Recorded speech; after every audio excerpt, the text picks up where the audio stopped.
De jó, megint beakadt. Isten!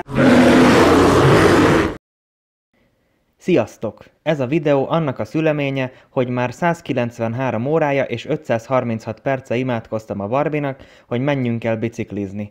Elvileg nem, de én így éltem meg. Kriminális háttérinformáció, hogy akárhányszor rátettük a fenséges valagunkat a biciklire, vagy csak gondoltunk a biciklizés örömére, körülbelül azonnal elkezdett esni az eső. Intenzíven, napokig terveztük, hogy pontosan mikor kezdjük el a hadműveletet, majd miután végre elindultunk arra a helyre, ahol még tavaly kinéztük, hogy honnan fogunk bérelni, közölték velünk, hogy már nincs bérbeadható e-bike-juk. Kijöttünk a boltból bicikli nélkül, de legalább még az eső is esett. Egy félnapos hisztizés után és a jó és rossz idő végtelen váltakozása után délután 4 körül estünk be egy újdonsült boltba, hogy szeretnénk aznapra bérelni 2 elektromos bicajt, és végül sikerült megegyezni a portugálosan nagyon kedves tulajjal, hogy akkor ne csak aznap zárásig tudjunk tekerni, hanem odaadják nekünk 24 órára. Az első nap végig az arcunkba permetezett az eső, de azért tekertünk 1-2 órát a városban, utána meg annyira nehéz volt bepakolni a bicikliket az autóba, hogy egész éjjel ott tároltuk őket. Szerencsére másnap az erdőben is ki tudtuk köpni a tüdőnket a legnagyobb emelkedőkön 1 óráig, a következő nagy esőzésig. Barbiról pedig kiderült, hogy drónozás közben hiába beszélem meg vele, hogy majd hozza el a táskát, amit ott hagytam. NANI?!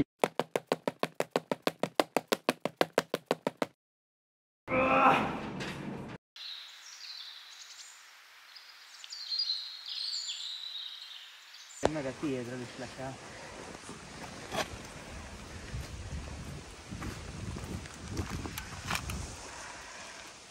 Elvileg ennyi. Azt mutatta a videón, hogy kész.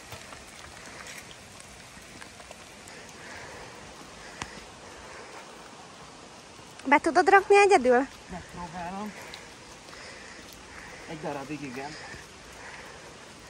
Aha, csak most nem gurul az eleje. Megyek, segítek egy pillanat.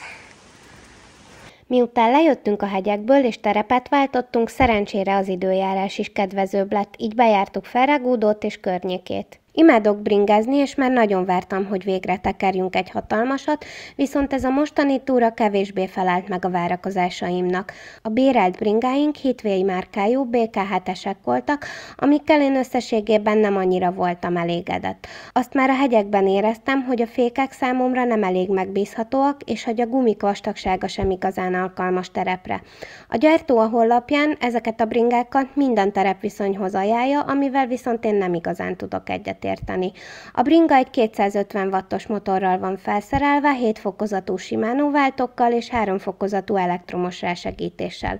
Korábbi tapasztalataimhoz képest ezzel a bringával nehezebben kerültünk közel egymáshoz, és nehezebb volt egyensúlyba hozni az elektromos rásegítést is. Minimális emelkedőkön, kisebb dombokon, 3-as fokozatban, alacsony manuális fokozatnál egészen tűrhető volt, viszont nagyobb emelkedőkön nem tudott elég segítséget nyújtani.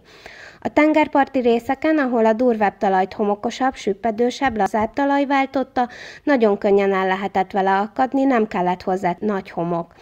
Korábbiakban Highbike márkájú e-bike-okat használtunk, amikkel maximálisan elégedett is voltam, mert a bringázás élményét kiválóan ki tudták egészíteni, a rásegítés hatására később fáradtunk el, nagyobb távokat tudtunk bevállalni, magasabb pontokra tudtunk felkapaszkodni, viszont a Heatway bringái nekem nem adnak hozzá jelentős mértékű pluszt a bringázás élményéhez. Mivel a rásegítést én nem igazán jól tudtam összhangba hozni, egyenes terepen túl sok volt, emelkedőn pedig túl kevés. Összességében egy hagyományos kerékpárral is hasonló tekerési élményem lett volna, annyi különbséggel, hogy az e-bike sokkal nehezebb, ez a típus valamivel több mint 24 kg, ami egyébként az e-bike-ok közt is a nehezebbek közé tartozik. Városban minimális emelkedőkön viszont egész jól teljesített, szóval a városnézős, lézengős bringázáshoz teljesen alkalmas és jó élmény is lehet, viszont a terepbringázáshoz izgalmas lasszabb tempóhoz nem ezt a típust választanám. Egyébként nagy előnye még a márkának, hogy az e-bike-ok piacán az egyik legolcsóbb árfekvésű. Az általam preferált highbike-hoz képest jóval alacsonyabb áruk, körülbelül 700 és 900 euró között már be is lehet szerezni. Azért összességében elég jó kis napunk volt, és változatos terepeken tesztelhettük a bringákat. Néha tekerés közben annyira kikapcsoltam, hogy egyszer majdnem későn vettem észre, hogy van előttem egy ló. Lehet, hogy a szememmel is problémák lehetnek, mert azért nem egy kis állatról van szó. Szóval a paripa nyugodtan legelészett, ami egyébként itt teljesen megszokott. Mi is rendszeresen találkozunk legelésző lovakkal a környékünkön. Ezzel az állattal viszont kölcsönösen egymásra hoztuk a frászt, így inkább irányt változtattunk. Meg kell, hogy mondjam, annak ellenére, hogy az asszony vak, nagyon is úgy teker, mint aki lát, mert körülbelül egyszer sem tudtam utolérni, amikor ő ment elől. OMW, on my way to you, good at what I do, I'm OMW, OMW, on my way to you, good at what I do, I'm OMW, watch me walk away, putting myself on display, 1, 2, 3 a day, I'm on my way, I'ma have you on tiptoes, watching my diamond afterglow, I know you wanna take me home, I'm on my way, OMW, on my way to you. Nehéz eldönteni, hogy most akkor lát-e vagy nem, mert a Barbie mindig elég vakmerő. Én kb. Több mint fél éve bicikliztem utoljára, és eléggé biztonsági játékos voltam a derékfájdalmam miatt is. Jó, hogy itt éppen nem engem néztek. Én sem éreztem teljes mértékben ezt a bringát, kicsit paráztam, hogyha bármekkorát is esek vele, akkor abban a pozícióban maradok örökre, ahogy rajta voltam. Van már pár éve, hogy szinte egyáltalán nem tudok egyenes háttal és lábakkal előredőlni, a kormányt is szinte mindig úgy fogtam a kezdetekben, hogy igyekeztem csak az ujjbegyeimet használni. Minden centi számított. Mostanában szerencsére jó hatással van rám a jóga is, és ez a 2 nap tekerés kifejezetten jól megnyújtotta a derekamat. Az ülések borzasztóan kényelmetlenek voltak, viszont az elektromos rásegítést én viszonylag könnyebben megszoktam, és nekem okés volt. Barbinak lehet, hogy nem is működött rendesen, mert nála a sebességmérő mindig fixen azt mutatta, hogy 25-tel megy. Kifejezetten jó volt az is, hogy nagyon könnyen le lehet venni az első kerekeket bármiféle szerszám nélkül, így másodjára már sokkal egyszerűbb volt bepakolni mindkettőt a kocsiba. Nagyon hasonló az ülésállító rászorítójához. A bringának valóban kiemelkedő előnye a kerekek gyors és egyszerű cserélhetősége, a strapabíró rögzítés miatt pedig nem kell aggódni a kerekek kilazulása miatt. Erről Ferragudo Macskaköves utcáin maximálisan meg tudtunk győződni. A város egyébként egy cuki kis halászfalu, csodálatos panorámával és éttermekkel.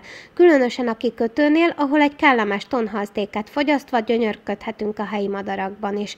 A környéken több gólyakolónia is él, és szinte minden hosszabb építmény vagy oszlop vagy kémény tetején található egy-egy gólyafészek. A macskakövön való zögykölődés közben vált igazán bosszantóvá, hogy a sisakom egyáltalán nem tudom rendesen rögzíteni.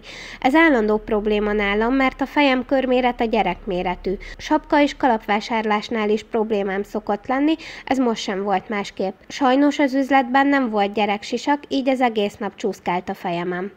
Szerettem volna, ha innen a városból tudjuk élvezni a naplementét, de viszonylag hamar egyértelművé vált, hogy ez nem lesz kivitelezhető, ugyanis újra esőre kezdett állni az idő. Gyermekfejű Barbarám koponyájában egyébként rendkívül sok ész fér el. Portugáliában meg majdnem egész évben folyamatosan süt a nap, így egy kicsivel nagyobb a tüt, amikor borús az idő. Engem nagyobb fejszerkezettel áldott meg a sors, de azzal csak annyit értem el, hogy a Macskakövön rallizás közben jobban éreztem, ahogy röcög az agyvizem. Sanyi! Mire teljes mértékben átjárt a Sanyi identitás, elnéztünk ehhez a szép templomhoz is, hogy a szent harang frekvenciái megtisztítsák halandó testemet. A harangozással együtt sajnos ütött a 24 órás bérlésünk órája is, de összességében kellemesen egyedi élményt nyújtott a harc az időjárással és a nem elég nagy csomagtartóval. Hazafele megcsodáltam, hogy kalória helyett mennyivel egyszerűbb benzinnel felmenni az emelkedőkön, utána pedig a féktelen zabálás kacérkodó gondolatával kacsintgattam az éppen épülő kontinente felé, ahonnan a Barbie séfnek szerezzük az alapanyagokat. Összességében én is nagyon élveztem a napot. Imádom, hogy bármilyen irányba indulunk el otthonról, csodás helyek vesznek körbe. A bringa miatti csalódottságom abszolút kárpótolta a látvány, viszont remélem legközelebb sikerül egy másik márkát is bérelnünk.